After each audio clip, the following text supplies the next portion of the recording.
మీ business ఏదైనా మీ ఊర్లో promotion చేయాలంటే అది సుమన్ టీవీతోనే సాధ్యం. ఇప్పుడే సంప్రదించండి. నేను అక్కడ ఓడిపోతాను అన్న నమ్మకమే మీకుంటే మరి ఈరోజు ఎందుకు భయపడుతున్నారు?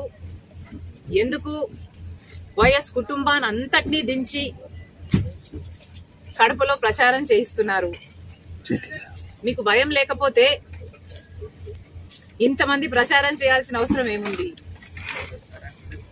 మీకు భయం లేకపోతే నేను గెలుస్తాను,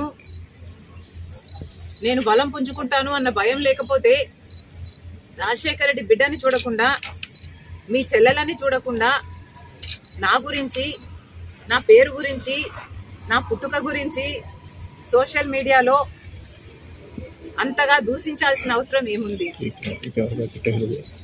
మీ కుక్క బిస్కెట్లు పడేస్తే వాటికి ఆశపడే పేడ్ ఆర్టిస్టుల చేత ఎన్ని సోషల్ మీడియాలలో ఈ రోజు వరకు దూషిస్తూనే ఉన్నారు. జగన్మోహన్ రెడ్డి గారికి ఓడిపోతాము అన్న భయం పట్టుకుంది కాబట్టే ఈ చర్యలన్నీ చేస్తున్నారు. ముఖ్యంగా జగన్మోహన్ రెడ్డి గారు ఈ ఎన్నికల్లో రాజశేఖర రెడ్డి గారి బిడ్డ పోటీ చేస్తుంది అంటే ఎందుకు పోటీ చేస్తుందో జగనన్న గారికి అర్థమైనట్టు లేదు. మళ్ళీ చెప్తున్నాం, కేవలం అవినాష్ రెడ్డి గారిని ఎవరైతే సిబిఐ ఛార్జ్ షీట్ లో అక్యూజ్డ్ గా చేర్చిందో, సాక్ష్యాలు ఆధారాలు చూపి అక్యూజ్డ్ గా చేర్చిందో అదే అవినాష్ రెడ్డి గారికి మళ్ళీ మీరు ఎంపీ టికెట్ ఇచ్చారు కాబట్టే ఈరోజు రాజశేఖర రెడ్డి బిడ్డ కడప లోక్సభ స్థానం బరిలో ఉంది.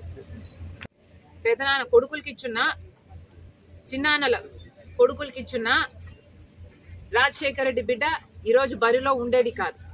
కానీ మీరు మళ్ళీ అవినాష్ రెడ్డికే, మన సొంత చిన్నాన్న రక్తం కళ్ళ చూసిన అవినాష్ రెడ్డి అక్యూజ్డ్ అని సిబిఐ ఛార్జ్ షీట్ లో చేర్చిన అదే మనిషికి మీరు ఇచ్చారు కాబట్టే ఈరోజు రాజశేఖర రెడ్డి బిడ్డ ఈ బరిలో ఉంది.